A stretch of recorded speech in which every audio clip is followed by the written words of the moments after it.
Welcome to Innovators Unscripted, the podcast for innovators by innovators. Today, Tina and I are so excited to welcome Google innovator Judy Keller, also known as the Google Goddess, who is part of the AMS24 cohort. Judy, welcome to the pod. We are so excited to have you.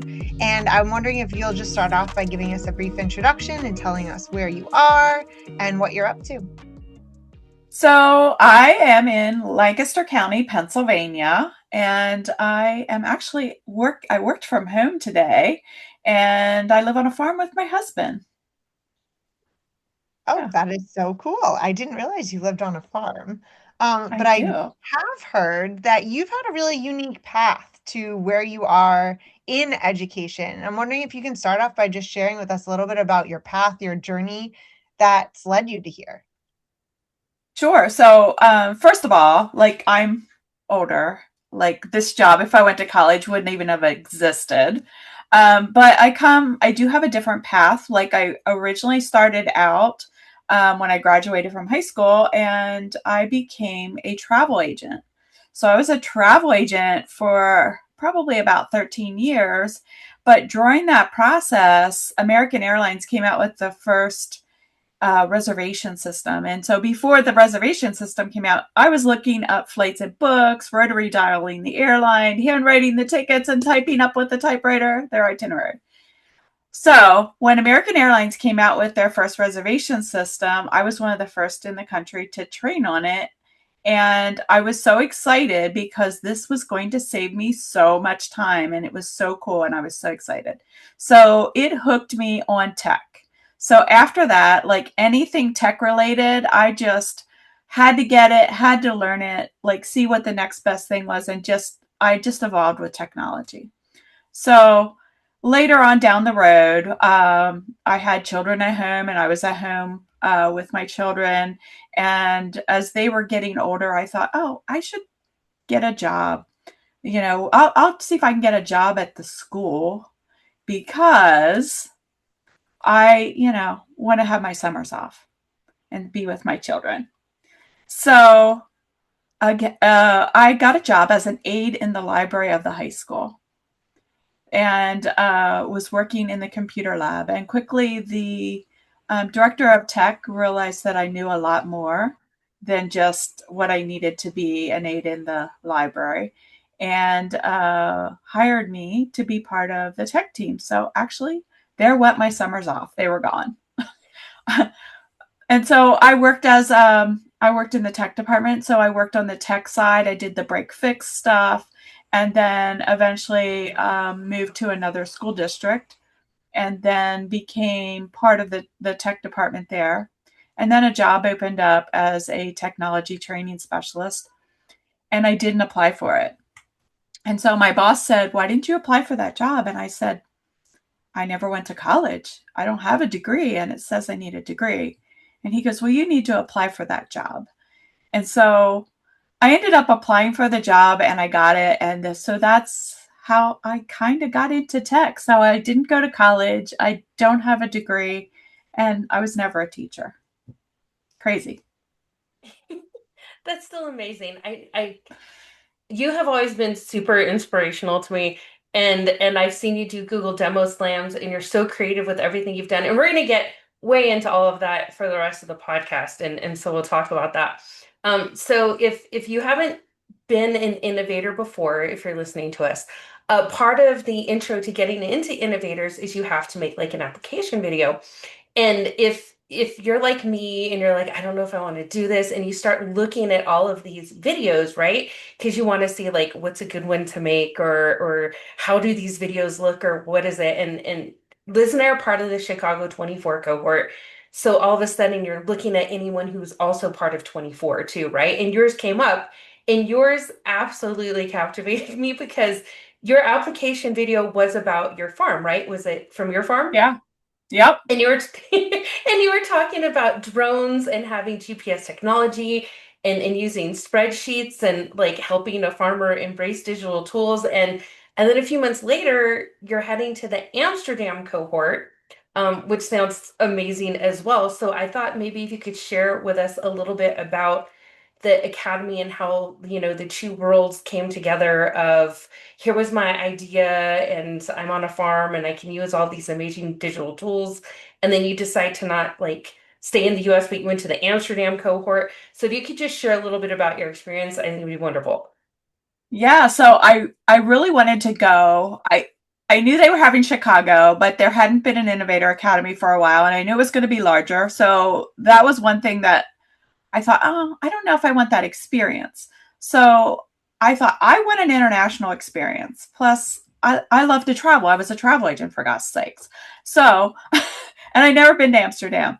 So I wanted to travel. I also wanted to be engaged with educators from other countries and understand the education that is in each of those countries. Like, because we're all the same, but we're all different.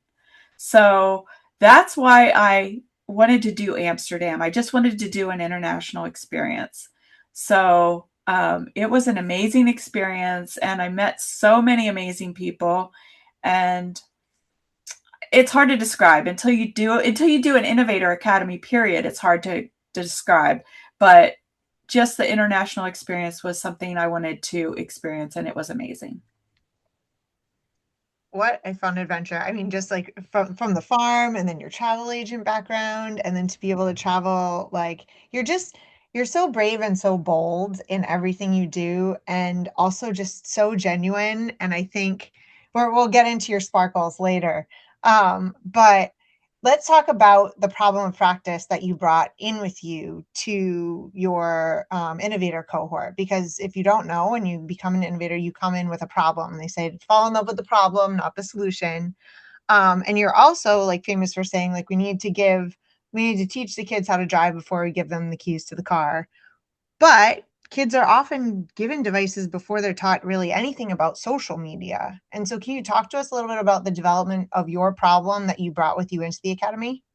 Yeah, so when I was trying to think of a problem that needed a solution that there really wasn't one for, I was that's where I dove into like digital literacy, social media literacy for elementary students, because elementary students were being missed as part of the puzzle. Everything was focused more on secondary. Um, as as well as it should be, because those are the students who are probably of age to be allowed on. However, there are a lot of elementary students on social media, and our guidance counselors that were actually seeing trouble as young as first grade. I don't know how first graders are getting on social media, but somebody's helping them. So we were seeing issues with younger children on social media, and they were not being guided at all. There was no guidance for them. And I think of social media guidance, like my children are older. And I remember my son, when he was in high school, is when like MySpace first came out. And I thought, oh, I'm sure the school will help with that. Well, there was never any guidance. So I think also like the parents that are out there of these children, they never were given guidance on social media. So it was a free for all, like learn it at your own risk and figure it out. So that's where it came from. So that's so true that well, don't want to say little kids, but it seems like kids younger and younger and younger are getting onto social media, and also with the idea of AI, a lot of younger kids are trying AI, and it's I don't want to say it's becoming a problem, but it is definitely something that we should look at. Your original innovator project has evolved into something called Digital Smart Kids. So, if our listeners aren't familiar with that, can you tell us a little bit about what that's evolved into? What are you hoping to solve for students or families or other educators? What has that project morphed into now? So I created a website. It's called digitalsmartkids.com. So it's easy to get to. And in there, I have resources for teachers based on grade levels for elementary. Not everything's done yet. It's a work in progress. I'm still working on a lot of things because I do that that's not my day job. So I'm doing that on my own time and figuring that out. But I started with first and second grade. I wanted to create a game that they could play that would allow them to determine if something was real news or fake news. And so I decided that it would be a digital game, like detective game. So I began to create the game, and then I took it into first graders and second graders and had them play it and got their feedback and changed things, a lot of things, to make it the way they thought it should be. And so then one night I was just thinking about it, and I thought, oh my gosh, Roddy, like Roddy Peters, if you don't know him, he is an innovator and he's from the UK. Um, and he was in my Innovator Academy. Well, Roddy is in education, but he is also a professional actor. So I was just thinking about my project, and I'm like, oh my gosh, I wonder if Roddy would be my detective digi. So so I messaged him and I'm like, Roddy, I have this crazy idea. Like, would you be my detective digi? And he's like, of course I will. So I wrote scripts up for him to make some videos for me that I wanted to use in the game.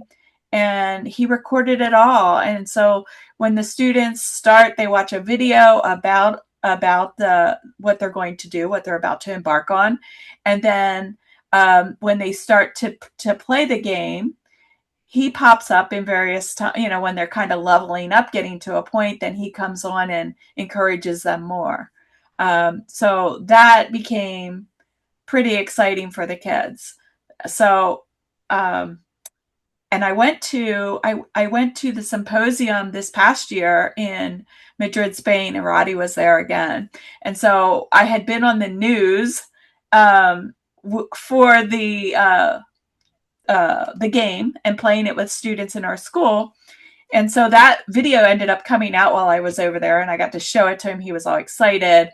And so then we made a video together, and he, to address the class that was in that newscast, and said, we've gone viral. And then I took it back to the kids and showed it to him, and they're like, you know him? That is so cool. That's so cute. But I also have a lot of resources for parents on there, a lot of resources that are out there, and they're already there, but I have them linked to my website. So if a parent just wants to know, like, how do I do these things, it's there for them to explore, and there's activities that they can do with their children. Let them play the games.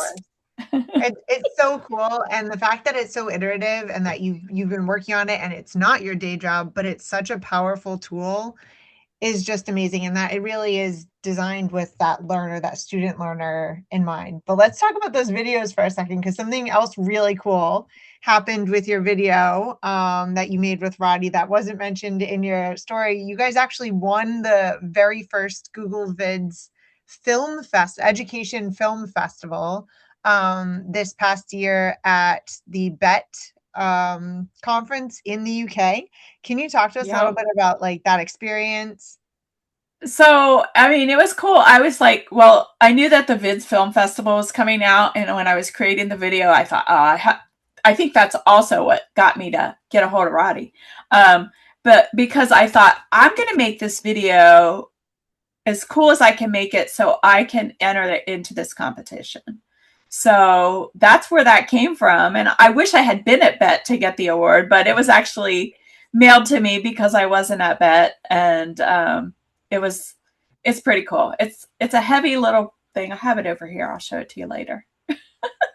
Oh yeah, we definitely love to see it if it can make an appearance for our YouTube listeners. Yeah, it's a crystal one, so it's kind of hard to see, but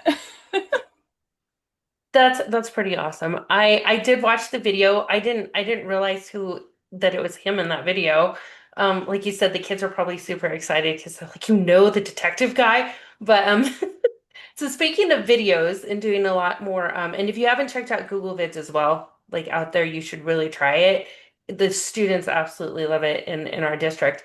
But another idea of videos is that Liz and I actually got the opportunity to work alongside you through the Global GED certification project. And I'm assuming it was part of your idea, so we're going to talk about that. But we were creating training videos for educators who were trying to get their Google certifications. And Google likes to switch it up every once in a while, and so things have changed a little bit.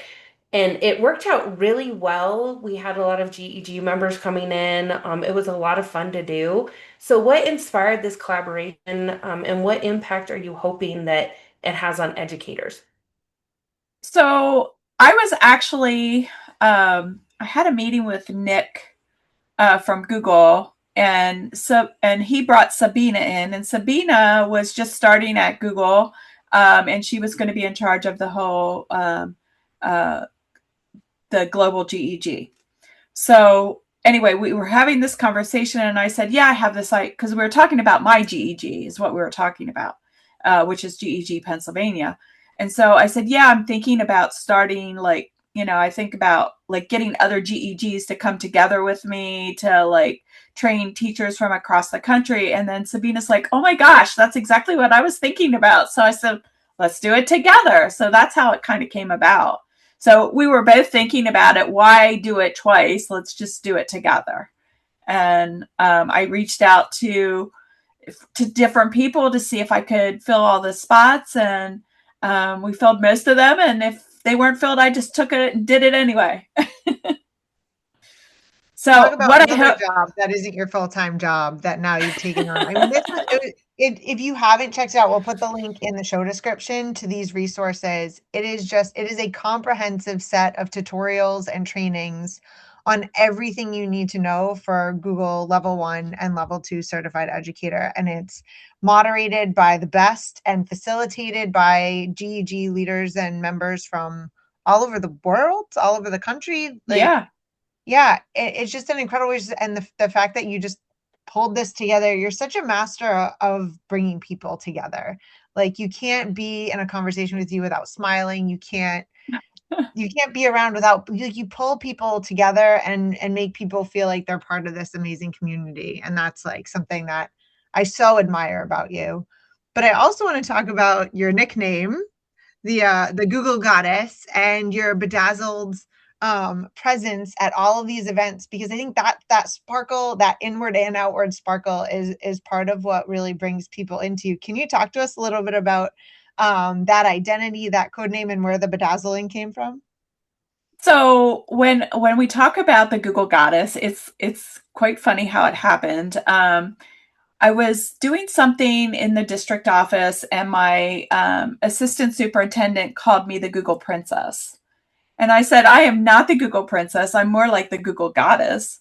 And so that's where it came from. And it stuck. And it just, even, everybody in my district refers to me as the Google Goddess. So here she comes. So that's kind of where it started. So I just ran with it. And I thought it was great. So that's where that came from. Okay, the bedazzling.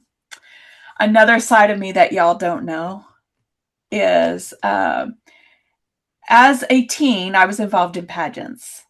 And then I have a son and I have two daughters. So both of my daughters had been involved in pageants to some extent. My youngest, the most. And so I love to bedazzle stuff. Like I would always I would get a gown and I would put more rhinestones on it and make it like what it should look like.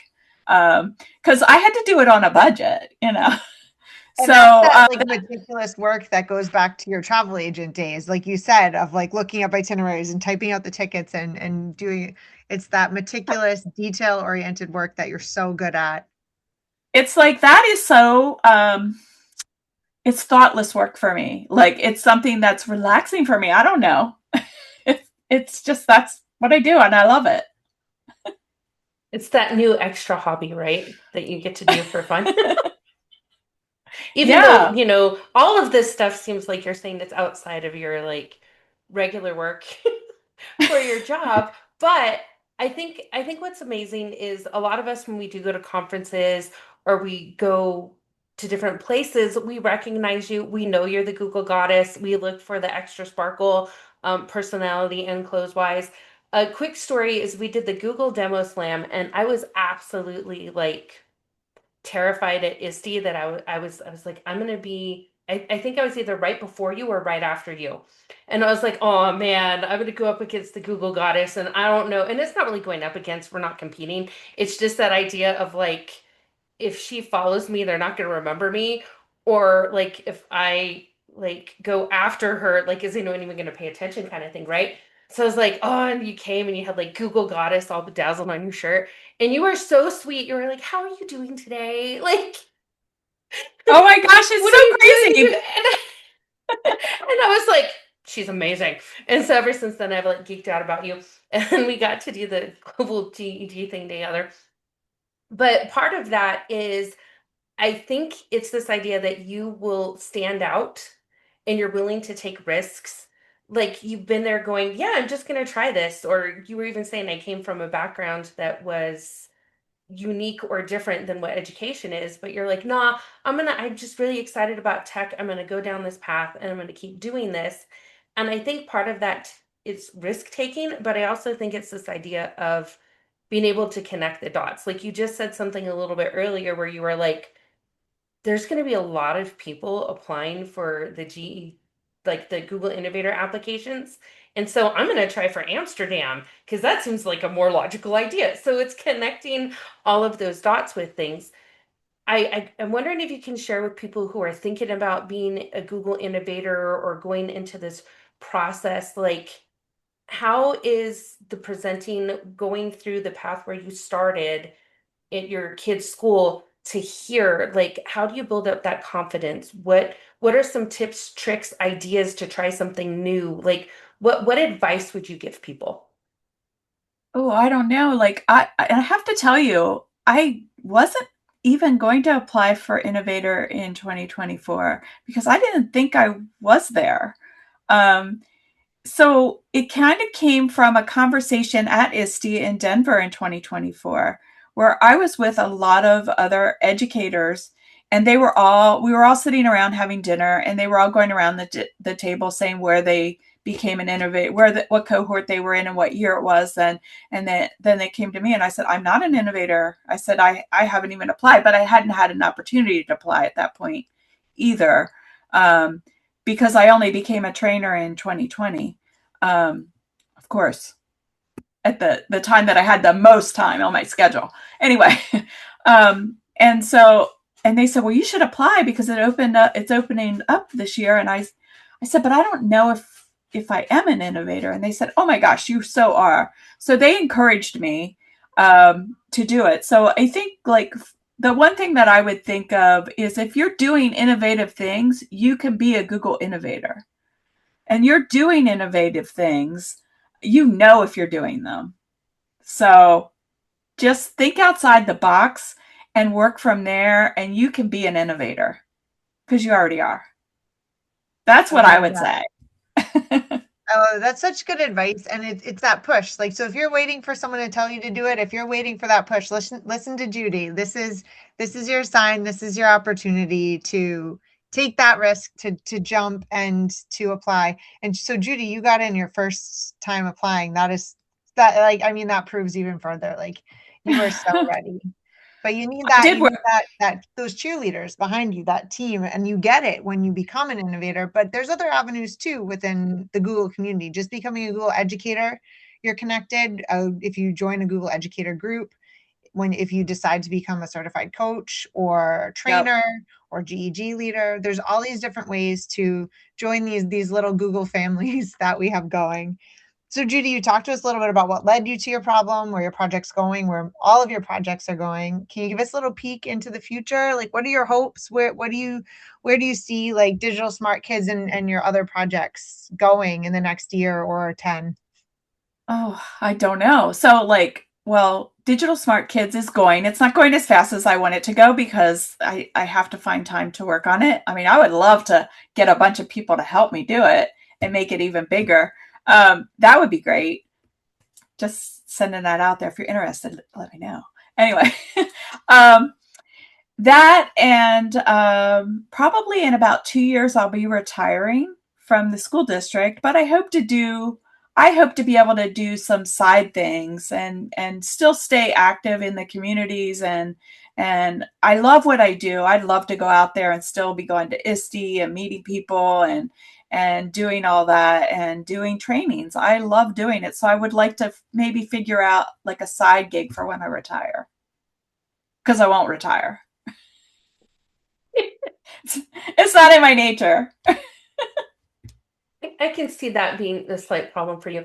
So is all of your social media handles and everything tagged under the Google Goddess? Like, where can people find you? How can they reach out to you if they want to be part of this digital smart kids process? Yeah. So you can find me on most social media. I am PM Google Goddess, which is Penn Manor, which is my school district. And then on a few other things, I am Google Goddess.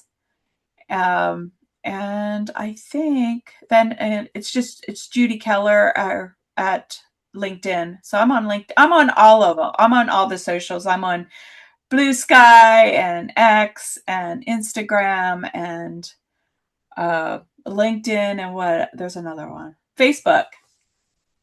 Nice. You know what? If you just Google either Google Goddess or Judy Keller, you're probably going to look at all of her districts, like shout outs to her and news articles and different things. So that's usually what I find when I try and hunt for you. Not that I sit there and hunt for you that often, but that sounds and I have a Google Goddess.net website, so you can always go there. That works out perfect. Well, thank you for coming on and sharing your journey with us. I think what is absolutely amazing that we can take from this session is the idea of, number one, find some cheerleaders who are going to convince you how awesome you are, because sometimes you don't believe it yourself. Number two, take risks and try out some new things. And one of those new things is, if you have not become a Google Innovator, go ahead and hop in, give it a try. If you are a Google Innovator alum with a story you'd like to tell, or how things have grown since the beginning of your experience to now, we'd love to have you on our show. And we will see you guys next time. So stay connected, stay inspired, and keep it unscripted.